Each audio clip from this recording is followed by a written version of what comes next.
Hello guys! Hello Sagittarius! Welcome dito sa aking channel. Kapalaran 888, welcome! Alamin natin kung anong messages, vibration, gabay, energy para sa inyong lahat.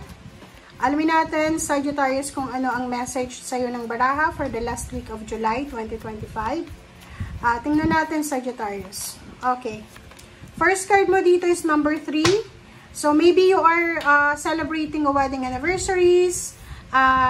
Maybe there's engagement party, maybe there's a plan for a marriage, or maybe you're invited sa isang kasal, or kung ano pa man siya. So, basta mayroong selebrasyon na posibleng isa-celebrate ka sa linggong ito.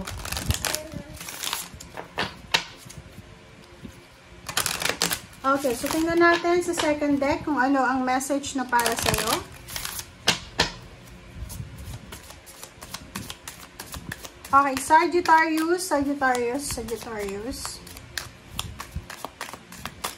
Okay. Number 10. So, nakikita ko sa'yo dito na yon. Meron siya na parang relationship, no? Away-bati yung relationship. Yung parang mag-asawa, hindi pag-asawa pa. Yung mag-live-in partner, mag-boyfriend, girlfriend, na panay-away-bati nila. Yung hiwalay dito, hiwalay doon. Yung parang every time nag-aaway sila, ay naghahamunan sila ng hiwalayan. Posibleng sa linggong ito ay makapag-isip kayo ng kasal. Yung parang, yung isa mag-o-offer ng kasal, or yung isa maghahamon ng kasal, or yung isa ay posibleng because of suffering sa relationship, ay posibleng makipaghiwalay na, or magkaroon sila ng pag-uusap para sa annulment or divorce. Okay, thank you. Okay, Sagittarius. Tingnan natin.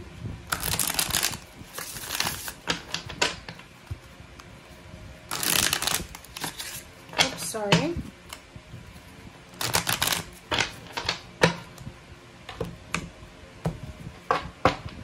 Okay. First card natin is Prince of Pentacles. Sa linggong ito, Sagittarius, isang financial wish or financial offer ang posibleng matanggap mo, or posibleng ikaw to na kailangan mo ng pera sa linggong ito. King of Wands. So, yun. So, possible na mayroong job offer ang posibleng ibibigay sa'yo. Posibleng makakatanggap ka ng job offer. Posibleng makakatanggap ka ng pera, or posibleng makakakuha ka ng kung ano man na financial na blessing. Sinasabi ng baraha, maybe this is recognition, awards, rewards, or salary increase, higher position sa trabaho, or sa negosyo, or ano pa man. Basta mayroong celebration. There's a travel.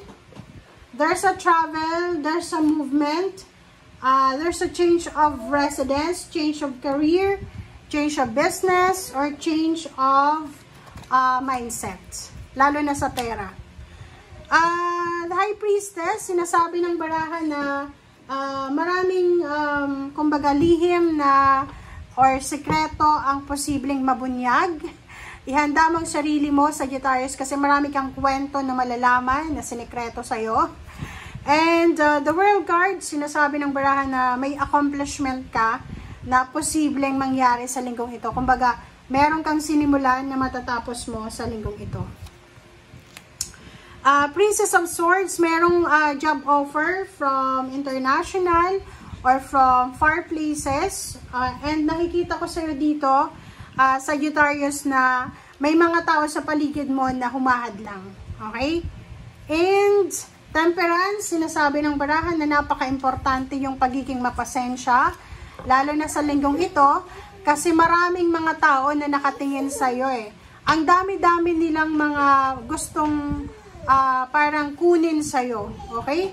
So, like for example, if alam mo na hindi ka sigurado, like for example, sa trabaho na yan, or kung ano man na ino-offer sa'yo, mapa-love life or kasal, kung mayroong ino-offer sa'yo, wag mong, kumbaga, tanggapin kung alam mo na hindi ka pa sigurado. Okay, so, titingnan natin dito sa sa fourth deck, kung ano yung message na para sa'yo.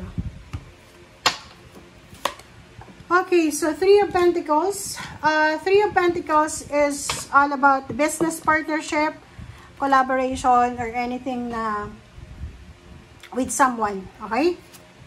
Strength card, sinasabi ng barahan na kung ano man daw tong collaboration or business na sisimulan mo, ito ay magdadala sa'yo ng power, authority, and financial success. Four of Pentacles, sinasabi ng barahan sa'yo na siguro sa linggong ito, merong mga Sagittarius na magsisimula silang mag-isip na parang magtipid, parang ganon. And nakikita ko sa iyo dito, maybe you're planning to, di ba, purchase or sell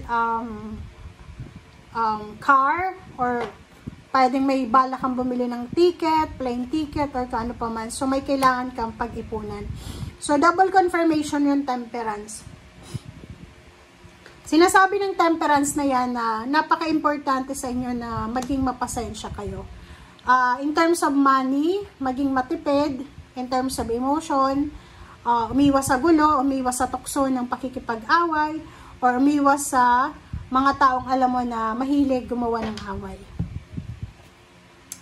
Ten of Wands, nakikita ko sa'yo dito na sobra-sobra kang magiging busy simula sa linggong ito. So, marami kang trabaho na posibleng kailangan tapusin, or marami kang kailangan na obligasyon, or marami kang gustong gawin or tapusin sa linggong ito. Okay? Okay, the Moon. Okay, the Moon, sinasabi ng baraha sa'yo na makinig tayo sa sinasabi ng ating intuition. Okay? Napaka-importante yun. Eight of Swords, sinasabi ng baraha na yung mga Sagittarius dyan na feeling suffocated, feeling parang feeling nyo wala nang nangyayari sa buhay nyo. Sinasabi ng barahan na kailangan nyo ng patience. Knight of Wands, mayroong offer of love, yun nga, offer of marriage, offer of friendship, job offer, or ang dami-daming offer. Okay, Four of Cups, sinasabi ng baraha sa'yo dito na kung ano man itong hinihintay mo, kung ano man itong pinapangarap mo sa buhay, ay posibleng dumating na. Four of Swords, may pagkakataon ka sa linggong ito na makapagpahinga. May pagkakataon ka na makausap yung kapamilya mo, na meron kang misunderstanding. May pagkakataon ka sa linggong itong, yun nga, makapagpahinga ka, makapag-meditate, makapag-contemplate, and makapag-detox. Ang Sagittarius na nakikita ko, since naka-center niya yung the Devil, sinasabi ng barahan na mag-iingat tayo sa mga temptation. Third party, sobra-sobra, mga bawal, mga unhealthy habits, unhealthy lifestyle, unhealthy emotions, mindset, parang ganon. Kailangan nating umiwas. Nakikita ko sa iyo dito na yung Three of Pentacles na to, meron ka talagang gustong negosyohin . Parang meron kang gustong simulan na negosyo, kaso lang wala kang pera. So, nakikita ko siya dito na maghahanap ka siguro ng taong pwede mong mautangan, na pwedeng pang-invest dyan sa negosyong gusto nyo. Yun nga, nandito yung Hangman, sinasabi na kung hindi pa sigurado, kung alam mo sa buhay mo, Sagittarius, na hindi pa pwede mo naman siya na isang tabi muna. Okay?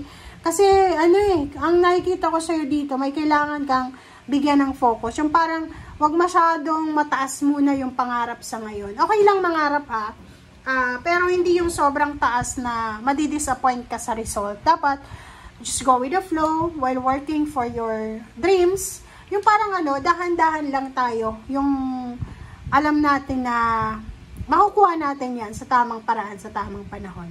Okay? Thank you guys. Bye!